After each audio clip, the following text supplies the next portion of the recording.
હાલો હાલો હાલો હાલો હાલો હાલો હાલો હાલો.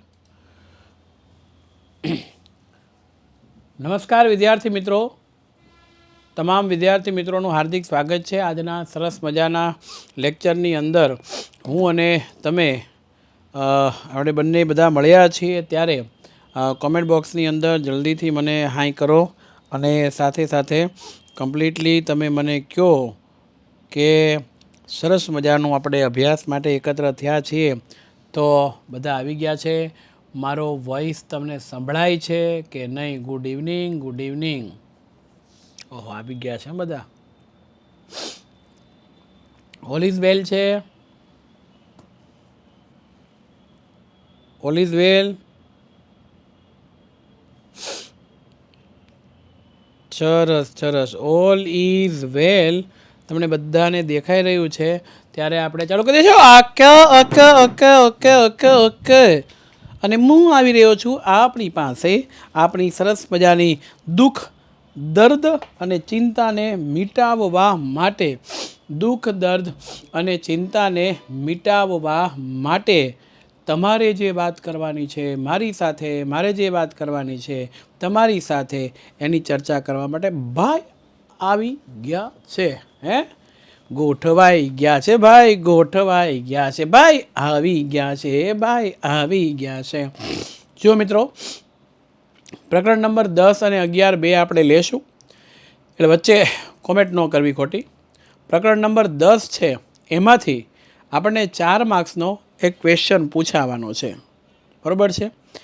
અહીંયા એક કોમેન્ટ છે, અસલામ માલિકુમ. હા, અસલામ માલિકુમ. પણ માય ડિયર ફ્રેન્ડ્સ, એનો રિપ્લાય મારે શું આપવો એ ખબર નથી. તો જે વિદ્યાર્થીએ મને આ કીધું છે એ વિદ્યાર્થી જ મને શીખવાડશે, એટલે રોજ મને કહે છે, એટલે હું એને રોજે રિપ્લાય આપી. ઓકે, વાલિકુમ અસલામ. ઓકે, સરસ. ઓકે, હવે મને ખ્યાલ આવી ગયો. તમે સામેથી મને જ્યારે કહો છો ત્યારે, એટલે મારે કહેવાનું છે વાલિકુમ સલામ. ઓકે, સરસ સરસ. ચાલો, આમાં શું હોય, દરેક વ્યક્તિની લાગણીઓ મારી સાથે જોડાયેલી છે. કોઈની પણ લાગણીઓને ઠેસ પહોંચે એવું ઈચ્છરો નથી. એટલે તમે મને જરાક શોર્ટકટ કહેતું રહેવાનું. બરાબર છે? એટલે આ છે. પાછો એક અહીંયા એક પ્રશ્ન છે, 45 મિનિટમાં 2 ચેપ્ટર. ભાઈ 45 નહીં થાય, કેટલી થાય આજ ગણી લેજે, પછી ખબર પડશે. શું કહેવું બાળકો? 45 તો છે. નક્કી ન હોય કેટલું થાય.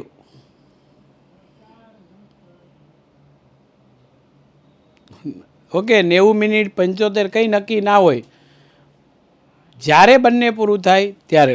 ચાલો, એટલે કલાક ઉપર તો આપણું થવાનું જ હોય.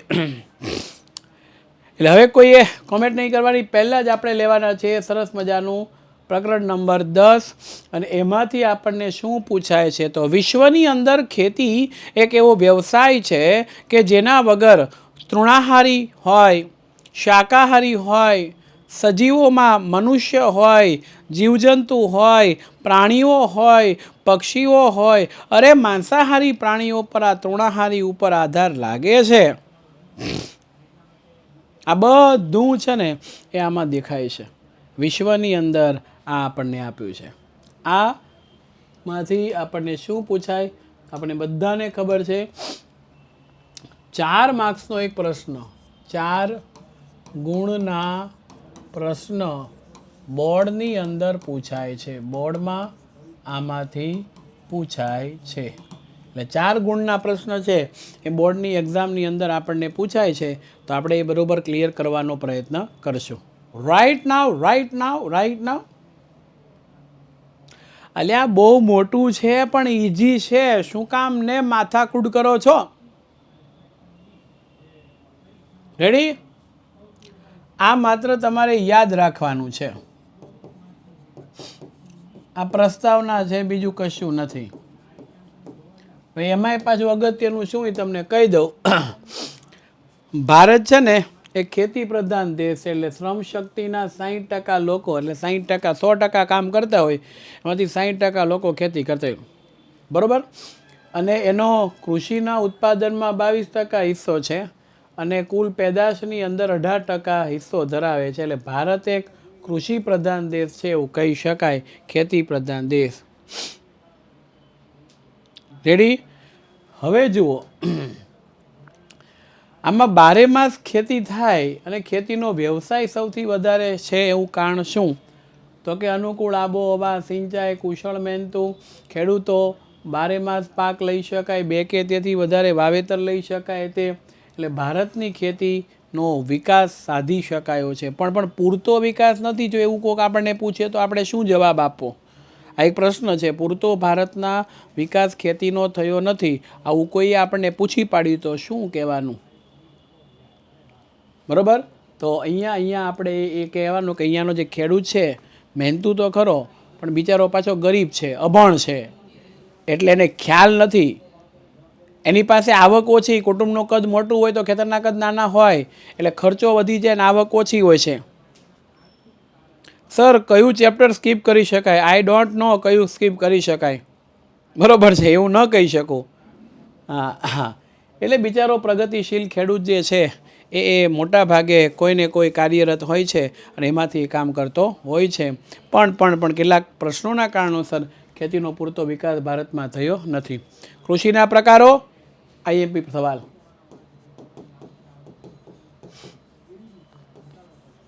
રેડી? આ પહેલો સવાલ ટીક કરી લેજો.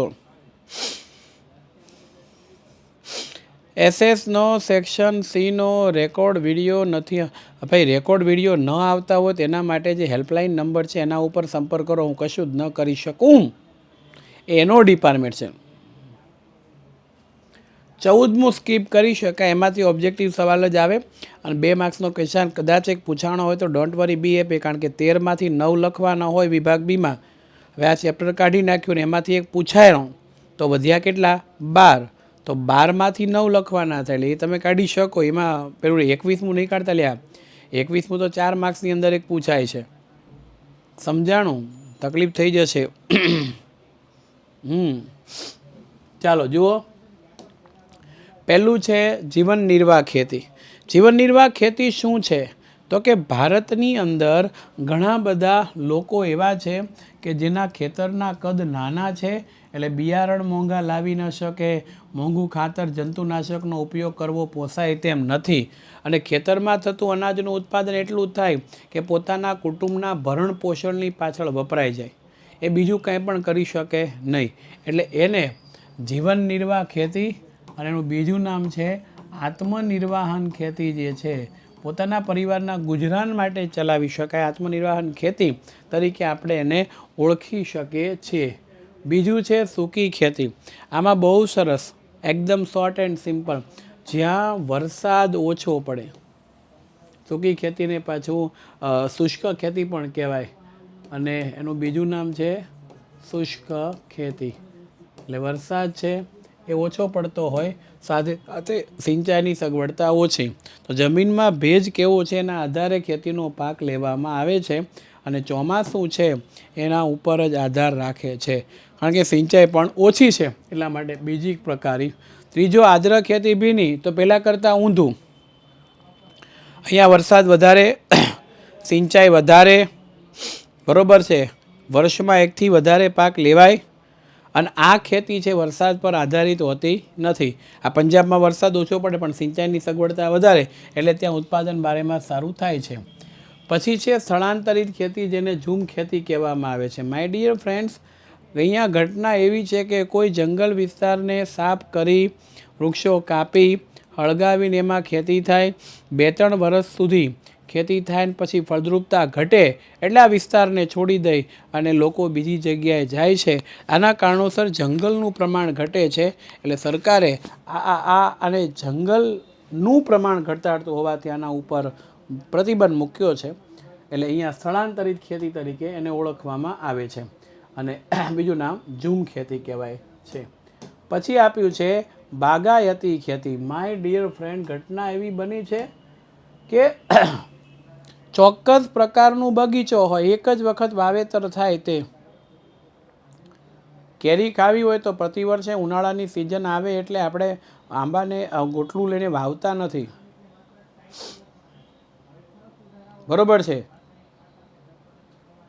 તો એના બગીચા હોય, તકનીકી યંત્ર સામગ્રી પરીક્ષણ, અને આ પાછી છે ને ખર્ચાળ ખેતી છે, એનું બીજું નામ છે ખાસ પ્રકારે થતી ખેતી. તો આ મુદ્દો ખાસ તમારે ધ્યાન રાખો. સઘન ખેતી. સઘન ખેતી એટલે શું? તો કે અહીંયા આર્થિક વળતર વધારે એટલે આ ખેતીને વ્યાપારી ખેતી કહેવાય છે. રેડી? હવે જુઓ, જ્યાં સિંચાઈની સુવિધા વધારે, રાસાયણિક ખાતર છે એ કીટનાશકો એ બધાનો ઉપયોગ થાય, યંત્ર થાય, અને એના કારણોસર હેક્ટર દીઠ ઉત્પાદનમાં વધારો થાય એટલે એને સઘન ખેતી તરીકે ઓળખવામાં આવે છે. એટલે કૃષિની આ પદ્ધતિઓ આપણે જોઈ રહ્યા છે. હવે આવશે કૃષિની પદ્ધતિઓ. તો પદ્ધતિઓમાં ખાસ 3 છે. 1 સજીવ ખેતી, 2 ટકાઉ ખેતી, C મિશ્ર ખેતી. કેટલી થઈ? 3. તો સજીવ ખેતી કેમ લાવવી પડી? તો કે વધતો જતો જંતુનાશકો અને દવાના છંટકાવને કારણે રાસાયણિક ખાતરના કારણોસર પૃથ્વીની અંદર જમીન સપાટીમાં ફળદ્રુપતા તો વધી પણ પોષણ તત્વ ઘટી ગયું. અને દવાવાળું, રસાયણવાળું આ બધું છે ને એ આપણે ખોરાકમાં લીધું અને લોકો છે એ રોગના ભોગ બની ગયા, બરોબર છે? એટલા માટે થઈ અને અનાજ, શાકભાજી અને પર્યાવરણ ઉપર પણ ખાસ અસર પડી. તો નુકસાન આપણને થયું એટલે આપણે જે ખેતી કરવી પડી એ ખેતી છે સજીવ ખેતી. આ કૃષિની પદ્ધતિઓ જણાવો તો 3 છે, પરીક્ષામાં આપણને પૂછાય છે. સૌથી પહેલી છે સજીવ ખેતી. તો સજીવ ખેતીમાં શું કરવાનું છે? તો ભાઈ સજીવ ખેતીની અંદર કરવાનું કાંઈ નથી, પણ જંતુનાશક દવાઓની જગ્યા ઉપર લીમડાનું દ્રાવણ છે, છાશ છે, ગૌમૂત્ર છે એનો છંટકાવ કરીએ.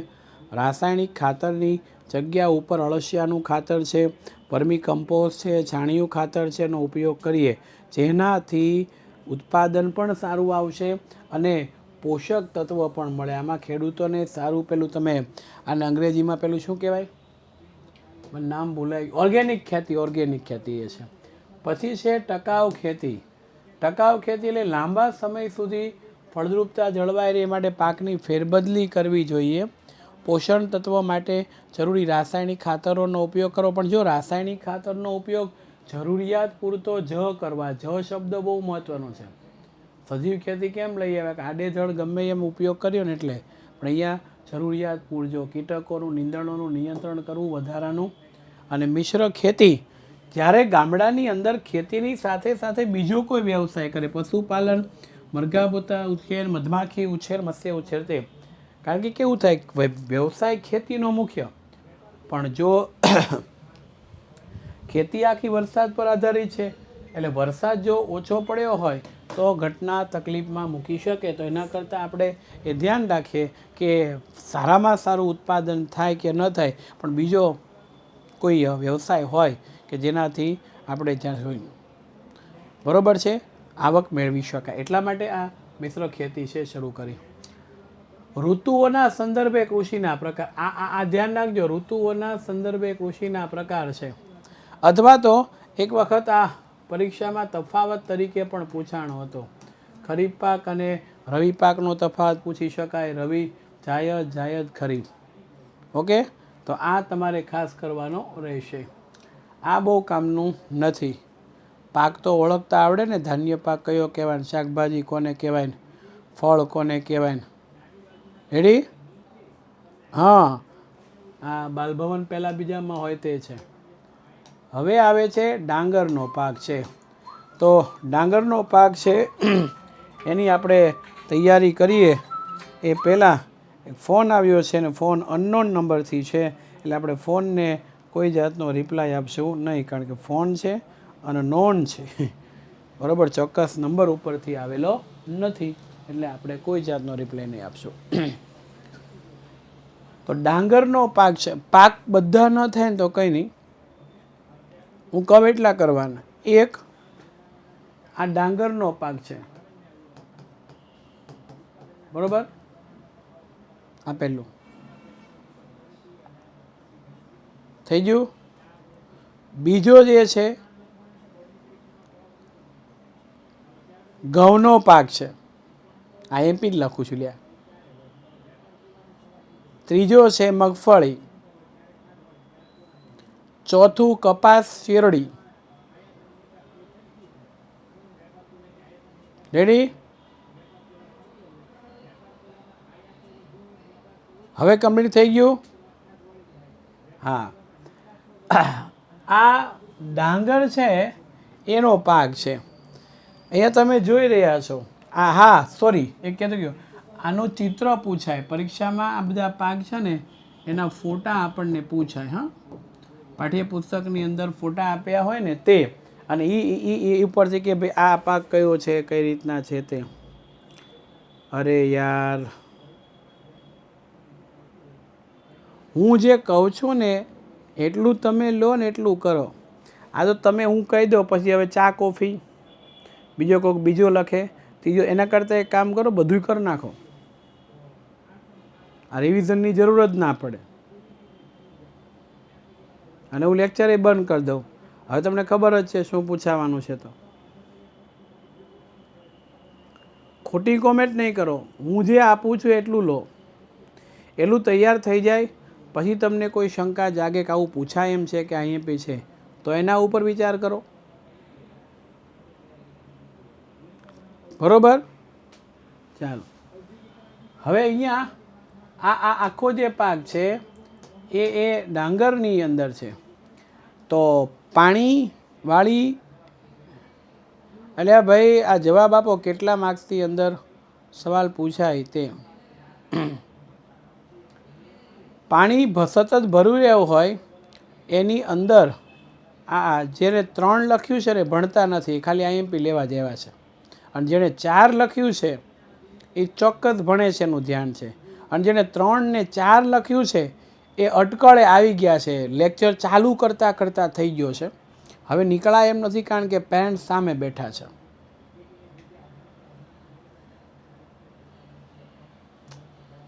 તો સતત પાણી ભરી રાખવું પડે અને પછી એમાંથી ઉત્પાદન સરસ મજાનું થાય છે. એટલે મુદ્દો ખાસ તમારે ધ્યાન રાખવાનો છે. હવે આ ઘઉં છે એની વાત છે. ઘઉંની વાત જો તમને કરવામાં આવે તો આમાંથી ઘઉંની ટૂંકનો દે પૂછે, પણ એમ પૂછાય પંજાબ ઘઉંનો કોઠાર છે, વિધાન સમજાવો.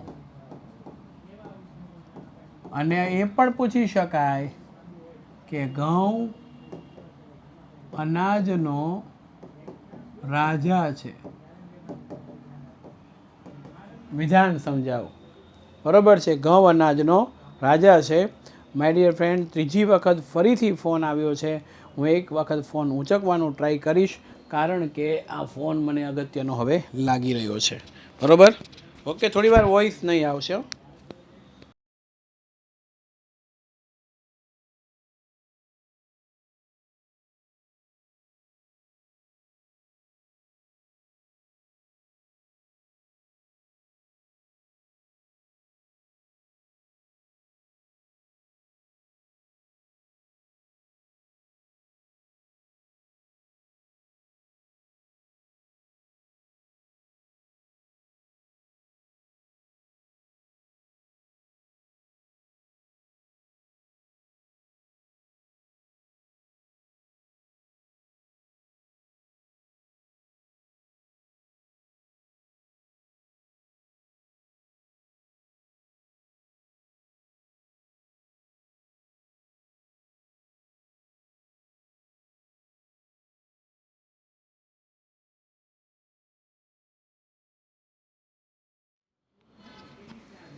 હલો, હવે મારો વોઇસ આવે છે? વોઇસ આવે છે? વોઇસ આવે છે? ઓકે. એક એવા વ્યક્તિનો ફોન હતો, જે વ્યક્તિ અમારા રિલેટિવ છે, પણ મને એના ઉપર બહુ ચીડ ચડે છે. આ એક જ વ્યક્તિ એવા છે કે જેનો કોલ આપણે રિસીવ ન કર્યો હોય ને એટલે ફોન ઉપર ફોન કર્યા જ કરે, ફોન ઉપર ફોન કર્યા જ કરે, ફોન ઉપર ફોન કર્યા કરે. આપણને એમ થાય કે લગભગ એની 45-48 વર્ષની ઉંમર હશે, 3 સંતાનો હોય, 2 સંતાનોના લગ્નો થઈ ગયા હોય, 50 વર્ષની એની ઉંમર હોય અને એવા વ્યક્તિ જો આપણને ફોન કરતા હોય તો એક જ વ્યક્તિ, બાકી બધા જ વ્યક્તિને ખબર હોય હું કોલ આવે નથી રિસીવ કરતો તો હું સામો રિપ્લાય આપું. મારા ઘરના તો કોઈ સભ્ય રિપીટ ફોન ન કરે, એક જ વખત કરે. એને ખબર હોય કે લેક્ચર છે એટલે થઈ જાય. બરાબર છે? કારણ કે 2 વખત તો મેં કાપ્યો, પાછો આ 3જી વખત કર્યો. એટલે કુટુંબ, ઘર, પરિવારના સભ્યોને ખબર જ હોય લેક્ચર હોય, ઓનલાઈન ચાલતો હોય, ફોન ન કરે. અને ફોન કરે હું રિસીવ ન કરું તો એ તરત હું કાપી નાખું, તો વોટ્સઅપમાં મેસેજ કરે શું છે હું જોઈ લઉં. બરાબર છે? ચાલો, મિત્રો પણ ન કરે, પણ સંબંધી એક એવા છે, ઓહો, એટલે થાય મારે એની સાથે કશું જ લેવા દેવા નથી. હું એના ઘરે ન જાઉં તોય ચાલે એવું છે, મારા ઘરે ન આવે તો ચાલે, હું એને પૈસા નથી આપતો, એ મને પૈસા નથી આપતો, એ મારી સાથે કોઈ સંબંધ નથી ધરાવતા, પણ તોય સંબંધી છે. એટલે આવું થાય. ચાલો, અહીંયા એક ટોપિક યાદ રાખવાનો છે કે 100 સેમીથી વધુ વરસાદવાળા વિસ્તારમાં ઘઉંનું વાવેતર થતું નથી. બરોબર છે? એટલે વરસાદ કેટલો જોઈએ? 75 સેમી. ટેક્સ્ટ બુકની અંદર આને કેટલું તાપમાન જોઈએ ને એ બિલકુલ આપ્યું નથી. બરોબર છે? ટેક્સ્ટ બુકની અંદર બિલકુલ નથી આપ્યું, એ તાપમાન લખતા નહીં. સરસ. આઈએમપી બરોબર છે. ચાલો, ઘઉંનો પાક કેટલા માર્ક્સની અંદર પૂછાશે એ જરાક જોજો. હવે 2 વિધાનો જે હતા એ વિધાનોની મારે ચર્ચા કરવી છે. એક, પંજાબને ઘઉંનો કોઠાર કેમ કહેવાય છે? તો એ પૂછાય તો આ લખવાનું, પંજાબ ઘઉંનો કોઠાર.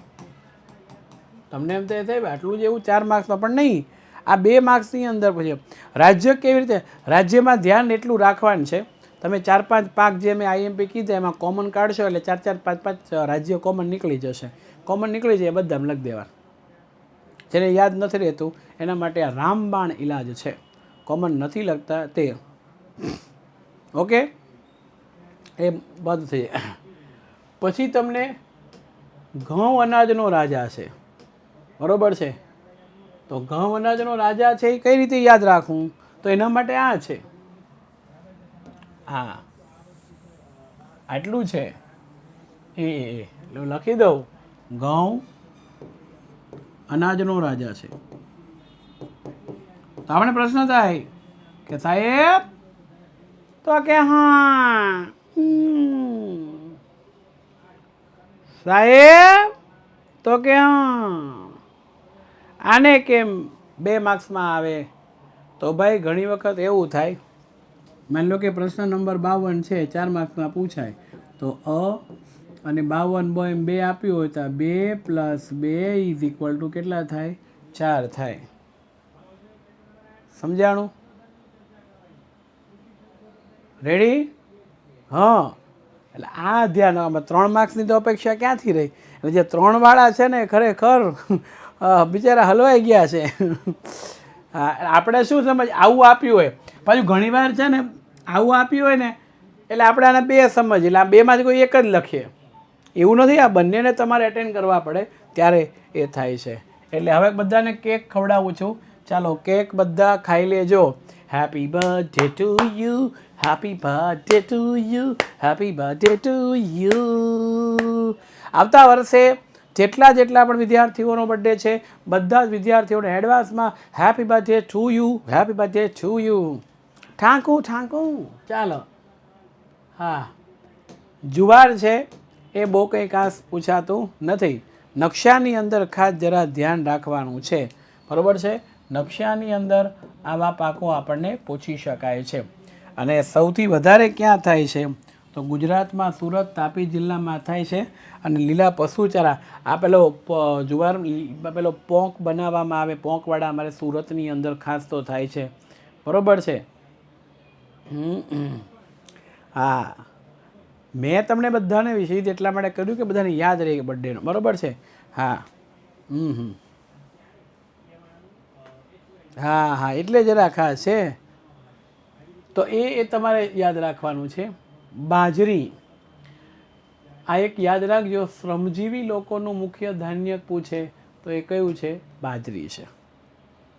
બરોબર છે. હા, પોંક વડા અમારા સુરતની અંદર તો મળે છે, પણ મોંઘા બહુ હોય, બહુ ભાવ લે છે આ લોકો. એટલે પોંક વડા ખાવા કે સોનું ખરીદવું એ મને તો સેમ લાગે છે.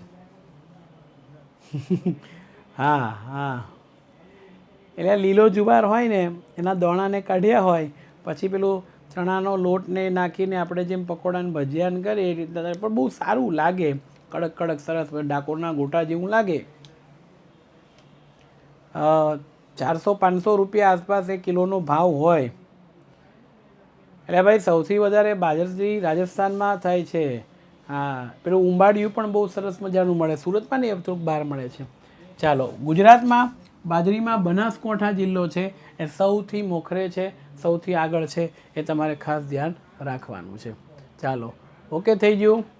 હવે જુઓ, આખો મુદ્દો એ મકાઈ એ ધાન્ય ખરીફ પાક છે. ડાંગર અને ઘઉં પછી બીજો નંબર છે. આ જો, પહેલા નંબરે વિશ્વમાં ડાંગર, બીજા નંબરે ઘઉં, અને જે ડુંગરાળ વિસ્તારના લોકો છે એનો મુખ્ય ખોરાક છે મકાઈ, પોપકોર્ન જેને કહીએ છીએ, લીલા લીલા હોય છે.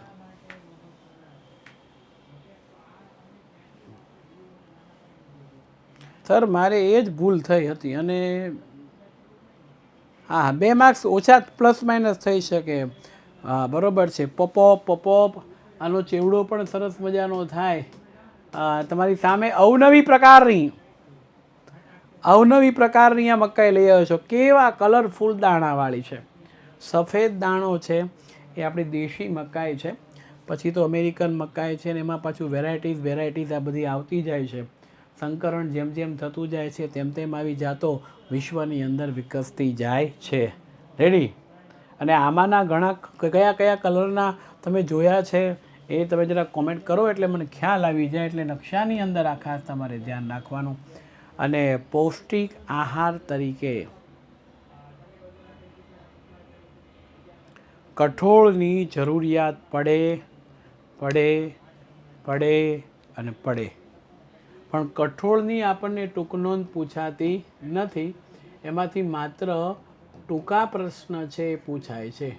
બરાબર છે? લાંબા કોઈ પૂછાશે નહીં, ટૂંકા પ્રશ્ન છે. તો જોઈએ, આ કઠોળ છે ને એમાં તમારે એક યાદ રાખવાનું, આ તુવેર, અડદ, મગ, મઠ ખરીફ પાક છે. ચણા, વટાણા અને મસૂર રવિ પાક છે. અને કઠોળના પાક દ્વારા નાઇટ્રોજનનું પુનઃસ્થાપન થાય, એટલે એની ધાન્ય પાક લીધા બાદ ફળદ્રુપતા જાળવી રાખવા માટે કઠોળ છે એનું કાર્ય કરવું પડે છે. રેડી? એટલે શાકાહારી લોકો માટે પ્રોટીન છે એની વાત છે. તેલીબિયા પાક વિશે જણાવો. ભાઈ, જેટલું તેલની જરૂરિયાત જિંદગીમાં છે ને એટલું સામે પક્ષે વોકિંગની જરૂરિયાત છે. કારણ કે તેલ નહીંથી કોલેસ્ટ્રોલ વધવાની શક્યતા રે, ભેળસેળવાળું આવે છે એટલે. રેડી? તો આ બધા તેલીબિયા પાક છે. એમાંથી એક પાક મગફળી મને પૂછાય એવું લાગે છે. કે આવી ગઈ આવી ગઈ આવી ગઈ. એ એ એ એ મગફળીના કયા કયા નામ છે મને કહો.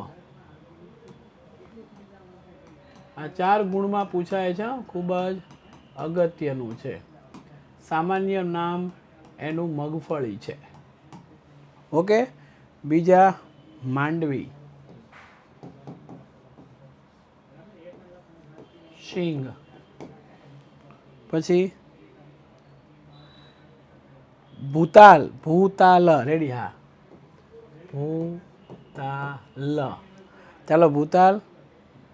મગડી તો પ્રકાર છે. ફોફા, ગુજરાતીમાં લખો, ગુજરાતીમાં વ્યવસ્થિત લખો. બરોબર છે? હા, ભૂતાલ કે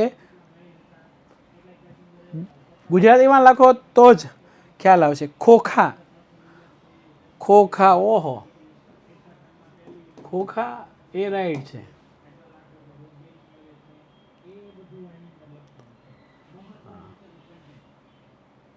ફોફા, ખોખા કે કોઈ ફોફા કે. હા, કાદરી, કચ્છમાં કાદરી કે છે લે, બીટી બતરી છે તો બિયારણ છે. એટલે મગફળી ઉપર શું ગીત ગાવાનું હોય? મફરી, મફરી. હાય હાય હાય. હવે સુરતમાં તો જાત જાતના વિસ્તારમાંથી આવેલા લોકો વસે છે. હું પ્રોપર કાઠિયાવાડી છું એટલે અમે તો એને માંડવી કહીએ, શુદ્ધ ગુજરાતીમાં મગફળી. પછી આ જે ભૂતાલ છે, ભૂતરી છે, માંડવી, શીંગ છે, કાદરી, મફરી, ફોફા, ખોખા, આ બધું છે ને એ પ્રાદેશિક ભાષાના શબ્દો છે. બરોબર છે? હા, એટલે આ બધું એવું છે સિંગદાણા. ચાલો, આ 4 ગુણની અંદર પૂછી શકાય એવું છે. જો સરસ મજાના દોણા તમારી સામે છે આપણે મન થઈ જાય તેવા. એટલે આ ચો લખો અહીંયા. 4 ગુણમાં આપણને પૂછાય છે. એટલે મગફળી છે એમાં તેલીબિયામાં સૌથી મહત્ત્વનું એ સ્થાન ધરાવે છે. અને સાથે સાથે વિશ્વની અંદર ઉત્પાદનમાં ચીન પછી બીજો ક્રમ છે. હવે પાણી ભરાય ન રહીને એવી જમીન એને માફક આવે છે. પાણી ભરાય રહેવું જોઈએ નહીં. ઓકે, તો હા 20 થી 25 સેલ્સિયસનું તાપમાન છે. ગુજરાતમાં સૌથી વધારે થાય એટલે ઉત્પાદનમાં ગુજરાત રાજ્ય પ્રથમ. એટલે મગફળીમાં એમાંય જુનાગઢ ને ગીર સોમનાથ સૌથી વધારે. જુનાગઢ જિલ્લાની અંદર સૌથી વધારે. હા, ચિત્ર ઉપરથી પૂછાય તો ચિત્ર કયું પૂછે આપણને પાઠ્યપુસ્તકમાં જે આપ્યું છે ને તે. એક જ મિનિટ હો. 10મા પાઠમાં પાઠ્યપુસ્તક છે ને એ વર્ષોથી પડેલું પાઠ્યપુસ્તક છે. એમાં મગફળી, માય ડિયર ફ્રેન્ડ, પાઠ્યપુસ્તક તો છે પણ એમાં મગફળીના પાના નથી એટલે હું નહીં બતાવી શકું. આઈ એમ વેરી વેરી સોરી, હું તો મગફળી બતાવું નહીં. હા, બ્લેક થાય છે મારા ઘડી. હવે ક્લિયર આવે છે ને? બસ. હા, એટલે એ તમારે ધ્યાન રાખવાનું છે. ચાલો, તલ છે, તેલીબિયા પાક છે. આ 2 કે 4 માર્ક્સમાં પૂછાતું નથી. ઓકે, પણ એક યાદ રાખવું, ઉત્તર ભારતમાં વરસાદ પર આધારિત છે ને એટલે ખરીફ પાક કહેવાય. દક્ષિણ ભારતમાં રવિ પાકને ક્યારેક જાયદ પાક કહેવાય. બરાબર? જો ઉત્તર ભારતમાં તલ છે એ વરસાદ પર આધારિત એટલે ખરીફ પાક. દક્ષિણ ભારતની અંદર રવિ પાક. થઈ ગયું? ડન. આટલું જે છે તમારે કરવાનું છે. હા, તો આ વ્યવસ્થિત રીતે આપણને આવી શકે. આ છે ને એ તલનું ફૂલ છે. ફૂલમાંથી પછી સરસ મજાના દાણાઓ છે એની અંદર તૈયાર થાય છે. અને એમ કહેવાય છે કે સૌથી વધારે તેલ એ તલમાંથી, જેટલા તેલીબિયા છે એમાં સૌથી વધારે તેલ તલમાંથી. બરોબર છે? એટલે આ તમારે ખાસ ધ્યાન રાખવું. ચાલો, હવે નાળિયેરી બહુ સરસ મજાનું છે. નકશાની અંદર આપણને પૂછાય છે એટલે ખાસ ધ્યાન રાખવું. નદી કિનારે નાળિયેરી, ભાઈ નાળિયેરી. જે પૂછવાનું નથી એ ના કરાવો. પૂછવાનું નથી એ નહીં કરાવવું, પણ એમાંથી જે શોર્ટ ક્યારેક ક્વેશ્ચન આવતા હોય નકશે તો મારે લેવું પડે ને. તો નદી કિનારે નાળિયેરી તમારા મગજની અંદર ગીત હોય તો કાઢી નાખજો. નાળિયેરી દરિયા કિનારે થાય, નકશામાં પૂછાય ત્યારે ગુજરાત, આંધ્રપ્રદેશ હોય, મહારાષ્ટ્ર હોય, ગોવા હોય, કર્ણાટક, કેરળ, તમિલનાડુ હોય, ઓડિશા હોય, પશ્ચિમ બંગાળના દરિયાકાંઠે દર્શાવવાની. નદી કિનારો નહીં, દરિયા કિનારો લેવાનો. અને આનું તેલીબિયા તો સરસ છે. સાઉથમાં તો નાળિયેરના તેલનો ખૂબ ઉપયોગ થાય, પણ મુદ્દો એ છે સ્વાસ્થ્યવર્ધક પીણા તરીકે ઉપયોગ થાય. બીમાર પડીએ ત્યારે ત્રોફા પીવો એમ કે એ આ. હાય ઉજ્જડ પ્રદેશમાં એરંડો પ્રધાન. એરંડાને દિવેલા કહેવામાં આવે છે. અને એ ખરીફ અને રવિ જો બંને ઋતુનો પાક છે. અને આખી દુનિયામાં ભારત છે 64% જેટલું ઉત્પાદન કરે છે, બરોબર છે. અને એમાંય કુલ ઉત્પાદનના 80% તો ગુજરાત કરે છે. આ તમારે યાદ રાખવાનું છે. હા, દિવેલા અથવા તો એરંડા કહેવાય. સરસવ એ તો કંઈ જરૂરિયાત નથી, રાઈ બરોબર છે, રવિ પાક છે, ઉત્તર ભારતનો મહત્વનો પાક છે. આ યાદ રાખવા જેવું છે. ચા અને કોફી બંને એક સાથે, પણ આ એક પ્રશ્ન એક વર્ષે આ રીતે પૂછાયો હતો. કોફીની ખેતી છે આ કાઢી નાખ્યું હોય અને આ ચિત્રવાળો પ્રશ્ન પૂછાયો, બરોબર, તો આપણે ચા કોફી છે એને આપણે કમ્પ્લીટ કરવાની, એટલે અગત્યનો સવાલ છે. ચા માટે અસમ ખાસ, કોફી માટે કર્ણાટકનો કુર્ગ પ્રદેશ, તમને યાદ હોય તો. હા હા, ગીત લેવું છે ખમો, બરોબર છે. હા, એટલે એ તમારે ધ્યાન રાખવાનું. એટલે 75% ચાનું ઉત્પાદન અસમ ને પશ્ચિમ બંગાળ કરી નાખે છે. એટલે એ સહેલાઈથી પાણી વહી જાય તેવી 200 સેમીથી વધુ વરસાદ ઝાપટા સ્વરૂપે પડે, અને એના પાંદડા અને કુમળી કૂપણોને પ્રક્રિયા કરવામાં આવે, એને દળવામાં આવે અને એ રીતે તૈયાર થાય છે. એટલે આ મુદ્દો ખાસ ધ્યાન રાખો. અને આ કોફીનો પાક છે, બરોબર છે, કર્ણાટકનો કુર્ગ પ્રદેશ આર્યો. નકશાની અંદર ધ્યાન રાખવાનું, ચા અસમમાં, કોફી કર્ણાટકમાં, આટલું દર્શાવવાનું. રેડી? હું નકશાનું પણ કહેતો જાઉં છું. ઓ માય ગોડ, આપ સર્વ વિદ્યાર્થી મિત્રો માટે આ શું આવ્યું છે? ફટાફટ ચોકલેટ ખાઈ લો, ચોકલેટ ખાઈ લો, ચોકલેટ ચોકલેટ.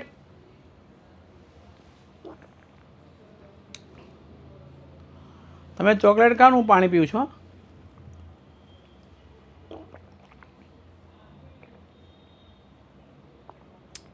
કોને કોને કઈ ચોકલેટ ભાવે છે, કયા ફ્લેવરની, જરા લખો ને.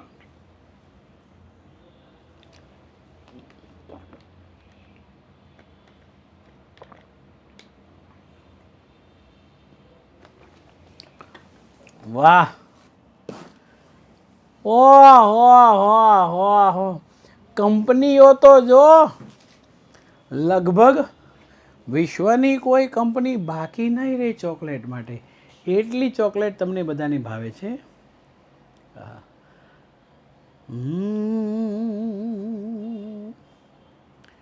ઓહો, લા લા લા લા લા, खाने के बाद कुछ मीठा हो जाए, डेरी मिल्क चॉकलेट. હવે ચાલો ચોકલેટની પંચાયત મૂકો. કોકો આવ્યા છે. એક એવી વસ્તુ, કોકોના ફળ હોય, આવા મોટા ફળ હોય, આવા રેડ કલરના, કારેલા જેવા રેડ કલરના, એમાંથી આવા બીજ નીકળે. આ બીજને સૂકવે એટલે આવા થાય, અને પછી એનું પાવડર બનાવી અને ચોકલેટ તૈયાર થાય, બરોબર છે. એટલે આ કોકો છે, એમાંથી ચોકલેટ બને છે, પેય પદાર્થ છે, ચોકલેટ ખાસ બને. અને ભેજવાળી આફ્રિકાના દેશો મુખ્યત્વે છે, ભારતમાં કેરળ, કર્ણાટક, આંધ્રપ્રદેશ ને તમિલનાડુ આ ખાસ કરે છે. એકદમ સાચું કહી દઉં ને તો મને ચોકલેટ બિલકુલ નથી ભાવતી. મને કોઈ બર્થડેમાં આપી ગયું હોય ને તો પણ હું કોઈ બીજા સ્ટુડન્ટને અથવા તો કોઈ શિક્ષક મિત્રોને આપી દઉં, કારણ કે ચોકલેટ એક એવું પેલું શું કહેવાય, હેબિટ છે, બેડ હેબિટ છે, કે જેના કારણોસર કાયમિકની હેબિટ પડે તો દાંતના રોગ થવાની શકે છે.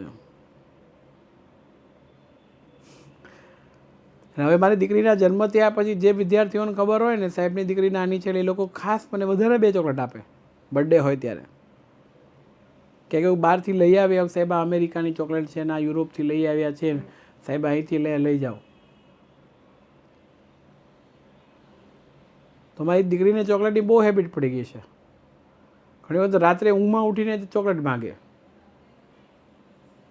એટલે હું ચોકલેટ ખાતો નથી, હવે લેતોય નથી, લઉં તોય બીજાને આપી દઉં, ઘરે લઈ જતો નથી, કારણ કે અમુક હેબિટ છે. હા, નુકસાન દાંત સડવા મળે એવું થઈ શકે છે, એટલે આવું છે. ચાલો, આ મુદ્દો આપણો ક્લિયર થયો ચોકલેટનો. હવે કપાસ છે એ આઈએમપી છે, આપણને 4 માર્ક્સની અંદર આ પૂછી શકાય તેવો પ્રશ્ન છે. આ જે ઓ માય ગોડ, અને આ જે કપાસ છે એ કપાસને સફેદ સોના તરીકે ઓળખાય છે. એક આ ધ્યાન રાખવું, આ રોકડીયો પાક તો કહેવાય, પણ સાથે સાથે તેલીબિયા પાક પણ કહેવાય. એમાંથી કપાસિયાનું તેલ મળે, અને ખોળ વધે પેલા દૂધ આપતા પશુઓને ખવડાવવામાં આવે. ગામડામાં 5-6 વાગે આ ખોળને પાપડીને બધું પાણીમાં મિશ્રણ કરીને પલાળી રાખે, કોઈ જોયું છે? અને પછી ગાય ભેંસ કે દૂધ આપતા પ્રાણી હોય એને ખવડાવે. હા, તો દૂધ વધારે આપે છે, એટલે કપાસિયાનું તેલ આવી ગયું. કપાસને લાંબો સમય ભેજ સંગ્રહી શકે. લાવાની કાળી ખનિજ દ્રવ્યવાળી જમીનની માફક આવે છે. તો એને કઈ જમીન જોતી હશે, કોઈ કહેશે? કઈ જમીન એને માફક આવશે? વાહ, કાળી કપાસની જમીન છે તે. અને સૌથી વધારે હું જો તમને કહું ને, જેટલા પણ આપણે પાક ભણ્યામાં સૌથી વધારે લાંબો સમય સુધી ઉત્પાદન ચોમાસામાં વાવ્યો હોય ને, તો અમે દિવાળીએ ગામડે જઈએ ને ત્યારે કપાસ હોય, એને વણવા માટે જવું પડે. રેડી? અને એમાં એક આ મુદ્દો યાદ રાખવાનો, આખા હિન્દુસ્તાનમાં ગુજરાત છે ને એને બીટી બિયારણ કપાસ અપનાવ્યો, એટલે ગુજરાત રાજ્ય સમગ્ર દેશમાં વાવેતર વિસ્તારમાં, ઉત્પાદકતામાં, કુલ ઉત્પાદનમાં અને કપાસના સારા ગુણવત્તામાં એ આગળ થઈ ગયું છે. રેડી? એટલે કપાસ છે એ ખાસ છે. હા, શેરડી તો બહુ સારી, ખાવામાં સારી, દાંત મજબૂત બનાવે, પેઢા મજબૂત બનાવે, શુગર લેવલ છે એ આપણું હાઈ ન જવા દે. અને બીજું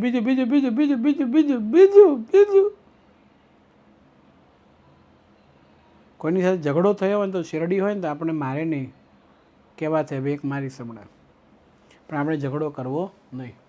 ચાલો, શેરડી એ ભારતનો મુખ્ય પાક છે. અને આને એક અલગ રીતે પૂછે, એમાંથી કઈ વસ્તુ બને છે? તો ખાંડ, ખાંડસરી, ગોળ. ખાંડ હોય, ખાંડસરી સાકર, ગોળ તો બધાને ખબર હોય, ઇથેનોલ એટલે આલ્કોહોલિક પદાર્થોને ગળપણ આપવા માટે ઉપયોગ થાય છે. અને આ યાદ રાખજો, શેરડીના વાવેતરમાં ઉત્તર પ્રદેશ સૌથી આગળ, અને ખાંડ ઉત્પાદનમાં મહારાષ્ટ્ર છે પ્રથમ નંબર છે. મહારાષ્ટ્રમાંથી મળતી જે શેરડીઓ છે, કાળી શેરડી, આ પેલું શું કહેવાય, એમાં ગળપણનું પ્રમાણ વધારે હોય છે, એટલે જરા ખાસ. હા, આ સવાલ આપણને પૂછાય છે, બરોબર છે? ચિત્રવાળો પ્રશ્ન એકવાર પૂછાણો હતો. તો આ છે એ શણની વાત છે. ઓકે? હા, પણ તકલીફ શું થાય, આ તમને લાકડીઓ દેખાય ને, આ એને કાપી લઈ, પછી એને નદીના પાણીની અંદર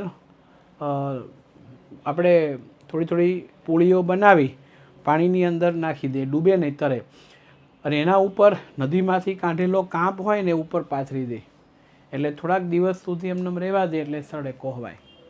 અને કોહવાય અને સડે કમ્પ્લીટ થઈ જાય પછી એને કાઢવામાં આવે, ગોલ્ડન ફાઈબર કાઢી અને પછી લાકડી ખેંચે તો જેમ લાકડા ઉપરથી છાલ નીકળે ને એવી છાલ આના ઉપરથી નીકળે, એ અલગ લઈ લે.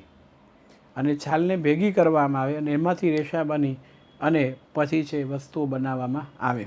અને પેલી જે લાકડીઓ હોય છે એને સુકાવા દે, એમાંથી નાની મોટી લાકડીઓ બનાવવામાં આવે. બરાબર છે? નહીં, વાંસ નથી, ભૂલ થયો, વાંસ નથી. હા, એટલે ધ્યાન રાખજો, વાંસ નથી. એટલે આ રીતે વસ્તુ બને. શણ, આ આપણને પૂછાય છે, ગોલ્ડન ફાઈબર 4 ગુણની અંદર. અને સૌથી વધારે શણની જે મિલો છે એ પશ્ચિમ બંગાળની અંદર આવેલી છે, એટલે એ જરા ખાસ ધ્યાન રાખજો. સૌથી વધારે, હા, ભારતમાં પશ્ચિમ બંગાળમાં મુક્તિકોણ પ્રદેશની અંદર છે. દર વર્ષે નવો કાંપ આવે છે અને એમાંથી તૈયાર થાય છે, એટલે શણનું સૌથી વધારે ઉત્પાદન છે ત્યાં. એમાંય પેલી નદી છે હુગલી નદી, આ હુગલી નદી છે એમના કિનારે સરસ મજાનું ઉત્પાદન થતું હોય છે. ચાલો, તમાકુ, માય ડિયર ફ્રેન્ડ્સ, કેન્સર જેવી ઘાતક બીમારીઓ છે જેનાથી થાય છે લગભગ એ આ વસ્તુ એટલે તમાકુ ટોબેકો. બરોબર, આ પૂછાય છે 4 ગુણની અંદર. એટલે ધ્યાન એટલું રાખવાનું બધામાં આ એક અલગ છે. તમાકુની આબોહવા ગમે તેવી હોય તે ચાલે, પણ જમીન એને ફરજિયાત, આબોહવા ગમે તેવી ચાલે પણ જમીન છે ને એને ફરજિયાત એટલે 100% રેતાળ અને ગોરાડું જ જોઈએ, તો એ ઉગે નહીતર ઉગે નહીં. અને પાછી નવાઈની વાત તો જુઓ, ઓહ આઈ લવ ટોબેગો, ટોબેગો આઈ લવ એટલે તમને આ તમાકુ ગમે છે, બીડીને એવું ગમે છે એમ ને. તો આઈ લવ લખ્યું છે એટલે મારે તમારા ઘરે ફોન કરવો પડશે.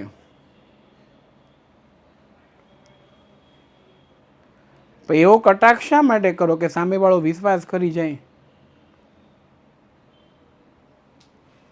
એટલે અહીંયા આ બધું બને છે એમ. અને આપણા ભારતમાં સૌથી વહેલું સિક્કમ રાજ્ય છે જેણે એના ઉપર પ્રતિબંધ મૂક્યો છે. રબર છે એ ઓબ્જેક્ટિવ સવાલોમાંથી આપણને પૂછાય છે, બાકી એમાં કંઈ આવતું નથી. ઔષધીય મસાલા છે એમાં એક આ ધ્યાન રાખવું, લગભગ કેટલા ટકા હિસ્સો છે મસાલાના ઉત્પાદનમાં, તો 35% છે. અને ગુજરાત આ 3 વસ્તુ જીરું, વરિયાળી, નિસબગુલમાં પ્રથમ ક્રમાંક ઉપર આવે છે. ફળ ને શાકભાજી તો ખબર જ હોય. હા આવી ગયા. ટેકનિકલ સુધારા. એક્ઝામ રૂમમાં જાઓ એટલે આ પ્રશ્ન તૈયાર કરીને જુઓ. 100% પૂછાય. કયો? કૃષિ ક્ષેત્રે થયેલા સુધારા જણાવો. તો ટેકનિકલ સુધારા અને સંસ્થાકીય સુધારા બેય લખવાનું.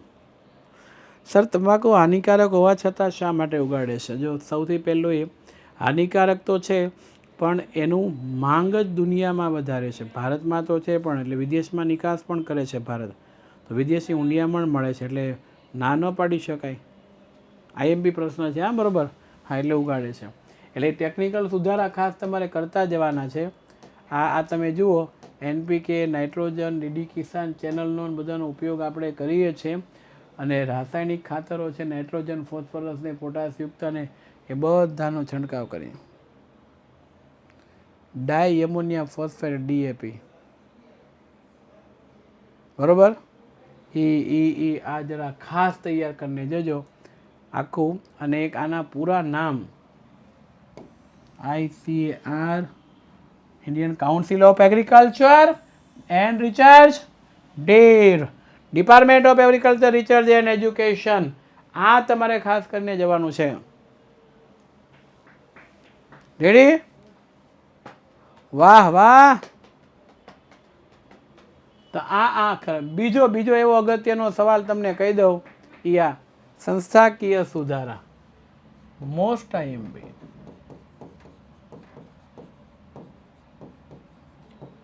4 ગુણની અંદર પૂછી શકાતો સૌથી વધારે મોસ્ટ IMP પ્રશ્ન એ આ બીજો, ટેકનિકલ અને સંસ્થાગત.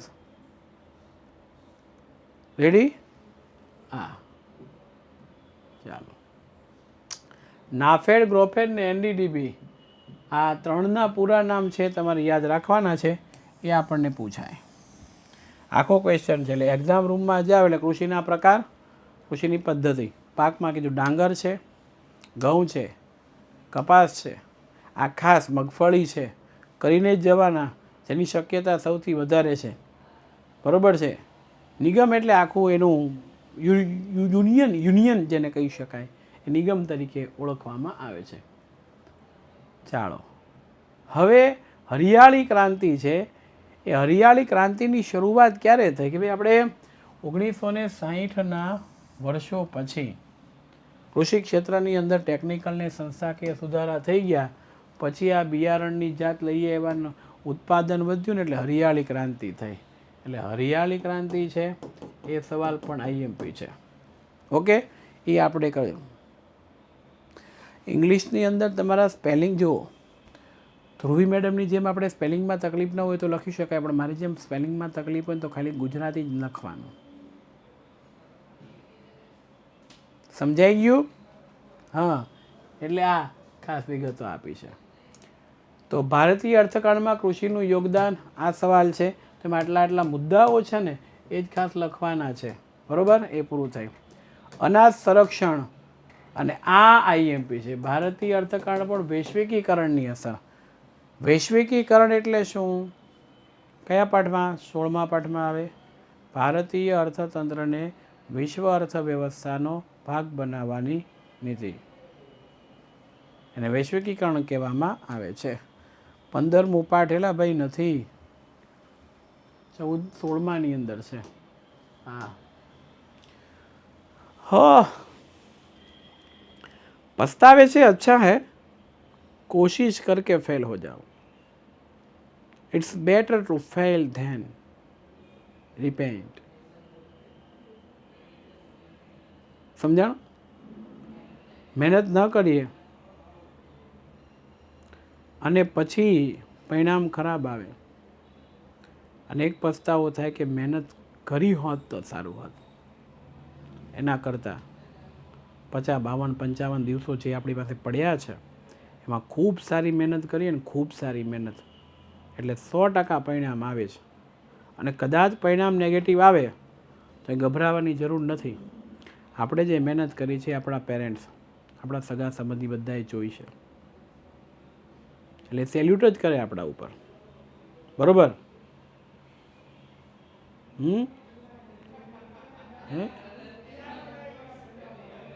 ગીત છે ને, હા ये रस्ता है, એવું એક ગીત આવે છે. કોશિશ કરને વાલો કી હાર નહીં હોતી, હરિવંશરાય બચ્ચનની કવિતા છે. નન્ની ચીટી ઉડતી પડતી આંખ હડતી. એક કીડી છે નીચે પડે ઉઠે પણ એ વસ્તુ લઈને જાય. गोताखोर नदियों में डुबकियां लगाता, कुछ किए बगैर जय जयकार नहीं होती, कोशिश करने वालों की हार नहीं होती. પાઠ્યપુસ્તક વાંચો તો પણ ભલે, ક્લાસની PDF વાંચો તોય ભલે, બધું એક જ છે. પાઠ્યપુસ્તક ઉપરથી જ મેં આ બનાવ્યું છે, પાવર પોઈન્ટ પ્રેઝન્ટેશન, અને એની PDF બને તમને મળે છે. રેડી? ચાલો, હવે નવું પ્રકરણ લેવાનું છે, 11મું ચેપ્ટર. આ ચોપડી ન હોય તો ચાલે. હવે એ તો ભાઈ અંગત પ્રશ્ન છે. આ તો પહેલો જેવું છે, સાહેબ હું જમું કે ન જમું, એ તો તમને ખબર, તમને ભૂખ લાગી કે નહીં. તમારે પાઠ્યપુસ્તક વગર અત્યાર સુધી ચાલી ગયું હોય તો ચાલે. તમારે એની અંદરના નકશા જોવા હોય કે આ તે કરવું હોય તો તમારે જોઈએ. રેડી?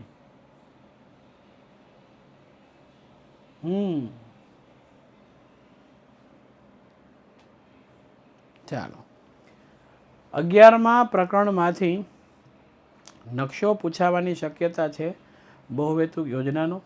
સાથે સાથે 1 માર્ક્સના 2 ટૂંકા પ્રશ્ન આપણને પૂછાઈ શકે. જો 2 ટૂંકા પ્રશ્ન આપણને પૂછી શકાય તો 2 માર્ક્સનો સવાલ છે એ કદાચ ન પૂછે, પણ એક ટૂંકો સવાલ પૂછે, એક નકશો પૂછે અને એક 2 માર્ક્સનો ક્વેશ્ચન પૂછી શકાય. રેડી? તો 2 માર્ક્સનો એક ક્વેશ્ચન અને ટૂંકા સવાલ ઓબ્જેક્ટિવ એ ખાલી જગ્યામાં હોય, ખરા ખોટામાં ક્યાંક હોય, એના માટે આપણે પ્રયત્ન કરીશું. ઓકે?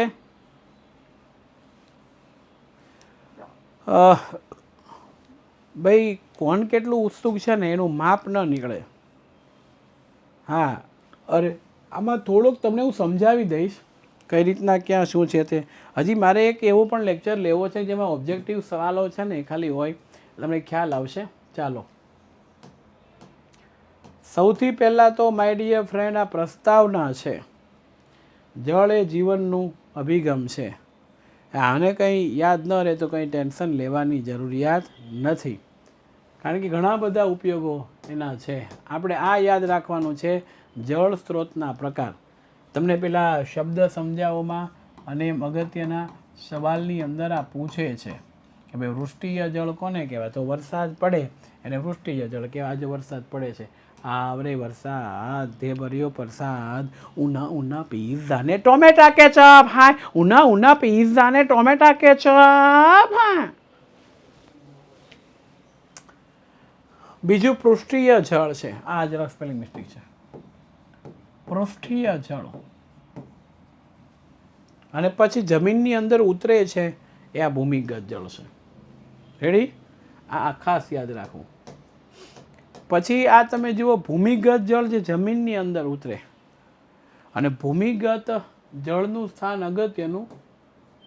પૃષ્ઠીય જળના અવશોષણ જમીનમાં ઉતરે. રેડી? એમાંથી એટલે એવું કહેવાય કે ઉત્તર ભારતમાં 42% મેદાની વિસ્તાર છે, 42% જેટલું ભૂમિગત જળ સૌથી વધારે જોવા મળે છે. તો 2 સવાલો ક્લિયર કરો ઓબ્જેક્ટિવ. એક, પૃથ્વી ઉપર જળનો મૂળ સ્ત્રોત કયો હતો? કે વૃષ્ટિ, વરસાદ.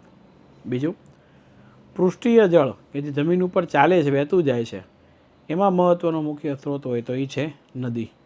આ તમારે ક્લિયર રાખવાનું રહેશે જે પૂછાય છે. બીજું, હા, અહીંયા સિંચાઈ માટે કેટલું જળ ઉપયોગી છે? તો 84% છે. આ ઉપાય એક આ પૂછાય છે. પ્રાચીન સમયથી કાવેરી નદી ઉપર કયો નહેર જાણતો? ગ્રાન્ટ એનિકટ નામનો બંધ જાણીતો છે. અને 1882માં ઉત્તર પ્રદેશની પૂર્વીય યમુના નહેર છે. ઉત્તર પ્રદેશની પૂર્વીય યમુના નહેરનું નિર્માણ કરવામાં આવ્યું છે. આ યમુના નહેર છે. આ 2 ઓબ્જેક્ટિવમાં પૂછાય છે. એટલે સૌર ઉર્જા ક્યાં? અહીંયા આ પેલા ઉર્જા લો ને, બીજી ઉર્જા પછી કરો. સિંચાઈના માધ્યમો આ 2 ગુણમાં. તો મુખ્ય માધ્યમ કોણ? કૂવા ને ટ્યુબવેલ. બીજા નંબરે નહેરો, તળાવો. આ ચિત્રમાં તમે જોઈ શકો. આ કૂવો છે, ટ્યુબવેલ એટલે પેલી પાઇપલાઇન, આ તળાવો છે, આ નહેરો છે જેનો ઉપયોગ થાય છે. હવે ને, કૂવાને કાંઠે હું પાણી લાગઈ તી, પેલા છોકરાએ કોકરી મારી, હે મારી માટલી ફૂટી ગઈ, હાર માટલી ફૂટી ગઈ. આ જરા છે. ઓકે, તો હવે અહીંયા કાપના મેદાનમાં કૂવાને ટ્યુબવેલ ખાસ તળાવો દ્વારા સિંચાઈ દક્ષિણ ભારતમાં થાય છે. આ 2 માર્ક્સની અંદર આપણને વિધાન તરીકે પણ પૂછી શકે. તો એ તમારે ખાસ ધ્યાન રાખવાનું છે. ભારતની મુખ્ય બહુહેતુક યોજના. ટ્યુબવેલ એટલે કે પાઇપલાઇન જે પેલા રબર બેન્ડ હોય છે તે એ ટ્યુબવેલ કહેવાય. પાણી કાઢવા માટે ઉપયોગી થાય કૂવામાંથી. રેડી?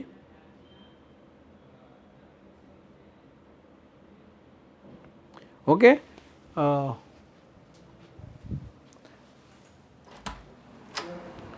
હવે માય ડિયર ફ્રેન્ડ્સ ધ્યાન રાખજો. આપણે કેતનભાઈ અમને કહી દીધું કે જો 22 તારીખે રજા રહે ને તો એ આખું શેડ્યુલ બધું રહી ગયું. ચાલો, હવે આપણે બહુ સરસ મજાની વાત કરવાના છે. હા, આર્યભાઈને મારે તમારી સામે લાવવાના હતા પણ આર્યભાઈ આવી શક્યા નથી. હું સ્ટુડિયોની બહાર ગયો હતો. હા, હાર્દિક સર હતો, બરોબર છે, એનો અવાજ હતો. હાર્દિક સર હતો ને, હાર્દિક સરનો અવાજ હતો, બરોબર છે. હા,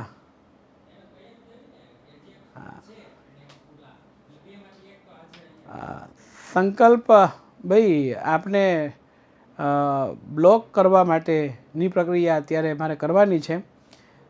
તો આપને વિનંતી છે કે વગર કામની કોમેન્ટ નહીં કરો.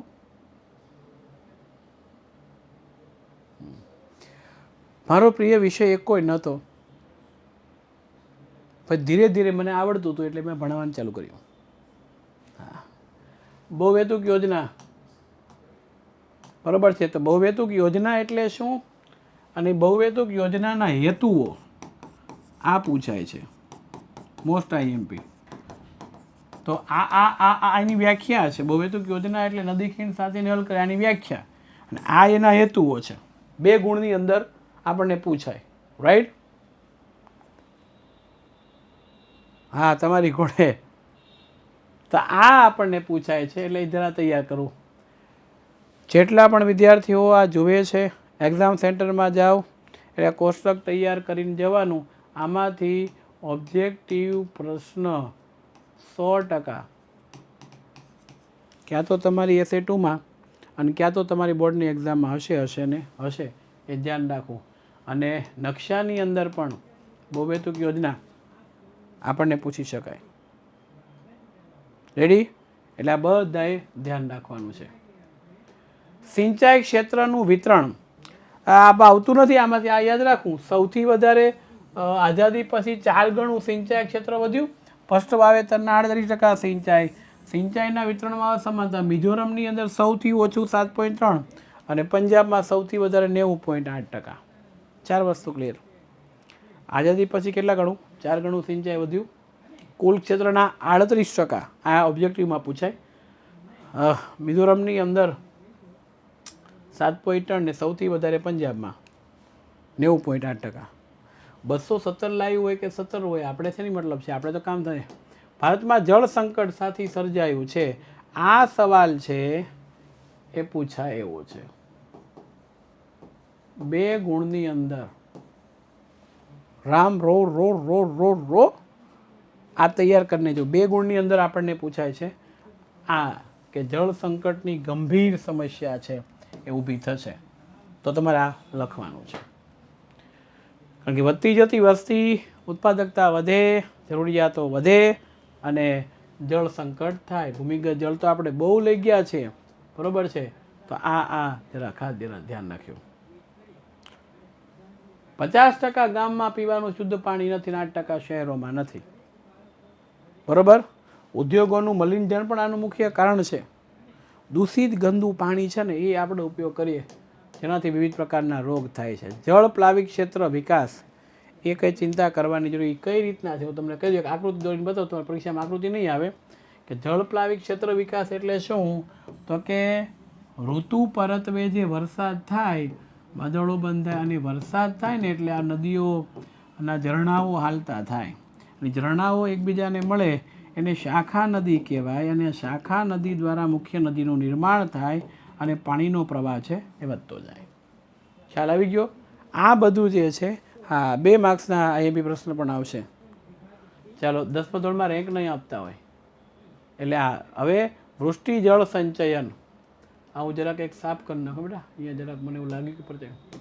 વૃષ્ટિ જળ સંચયન આ એક પૂછાય છે. વૃષ્ટિ જળ સંચયન સમજાવો 2 માર્ક્સની અંદર કે વરસાદનું જે પાણી છે એને કૂવાની અંદર કઈ રીતના આપણે ગાળી શકીએ અને કઈ રીતના કોમ કરી શકીએ તે. એટલે આ 2 ગુણની અંદર આપણને પૂછાય છે. એટલે અમે શું લીધું? પેન. 2 ગુણની અંદર આ પૂછાય છે. તૈયાર કરીને જોયું. રેડી? આ જરા ધ્યાન. અને વૃષ્ટિ જળના મુખ્ય ઉદ્દેશો જણાવો. વૃષ્ટિ જળ સંચયન અથવા ઉદ્દેશો બેમાંથી એક તમારી એસએની એક્ઝામમાં હશે આવું મારું મંતવ્ય છે અને બોર્ડની એક્ઝામમાં પણ પૂછી શકવાની શક્યતા. હા ઓબ્જેક્ટિવ ઉપર વધારે એટલે મેં તમને કહી દીધું કે ઓબ્જેક્ટિવ છે એ તમારે ખાસ કરતા જવાના છે એ આપણને પૂછાય છે. રાઈટ? એટલે રિવિઝનમાં તમારે હું કહું ને એટલું તમારે તૈયાર રાખવાનું કે એટલે આટલું સાહેબ બરોબર છે એટલે રેડી. જળ વ્યવસ્થાપન માટેના મુદ્દાઓ છે તે છેલ્લું અને લાસ્ટ. રેડી? ઓકે. આ ગામનું પાણી ગામનું, સીમનું પાણી સીમમાં વાંચીને જવું. આમાંથી ગયા વખતે એક ઓબ્જેક્ટિવ પ્રશ્ન હતો, બરાબર છે. અત્યારે સમજૂતી માટે છે. બેડજ ગામ છે એની વાત છે. અરવલ્લી જિલ્લાના 50 બેડજ છે. કોઈ બેડજની આજુબાજુ રહેતો હોય કે બેડજવાળો માણસ? હા ચેપ્ટર 14 છે એમાંથી ઓનલી યસ. ઓકે. હા તો એ આપણને પૂછાય છે. રાઈટ? અને હવે જળને બનાવી નથી શકાતું, બચાવી શકાય છે. આ સંદેશ સાથે અહીંયા આપણે ફરીથી મળશું નેક્સ્ટ લેક્ચરની અંદર. ત્યાં સુધી આવજો. રેડી? Bye-bye bye-bye bye-bye.